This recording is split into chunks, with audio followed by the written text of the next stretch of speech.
ગાંધીધામ મહાનગરપાલિકાના મેયર દિવ્યાબેન નાથાણી દ્વારા શહેરના વિવિધ વિસ્તારોમાં ચાલી રહેલી સ્ટોર્મ વોટર અને વરસાદી નાળાની સફાઈ કામગીરીનું સ્થળ નિરીક્ષણ કરવામાં આવ્યું. ગાંધીધામ શહેરમાં ચોમાસા દરમિયાન વરસાદી પાણીના ઝડપી નિકાલ અને નાગરિકોને પાણી ભરાવાની સમસ્યાથી રાહત મળે તે હેતુસર મેયર શ્રીમતી દિવ્યાબેન નાથાણી દ્વારા શહેરના વિવિધ વિસ્તારોમાં ચાલી રહેલી સ્ટોર્મ વોટર અને વરસાદી નાળાની સફાઈ કામગીરીનું સ્થળ નિરીક્ષણ કરવામાં આવ્યું હતું.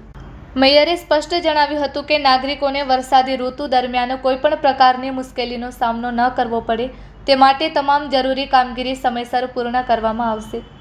શહેરના વિકાસ અને સુવિધાઓને વધુ મજબૂત બનાવવા માટે મેયર દ્વારા સતત મેદાનમાં રહી કામગીરીની સમીક્ષા કરવામાં આવી રહી છે, જેના કારણે નાગરિકોમાં પણ સકારાત્મક પ્રતિસાદ જોવા મળી રહ્યો છે.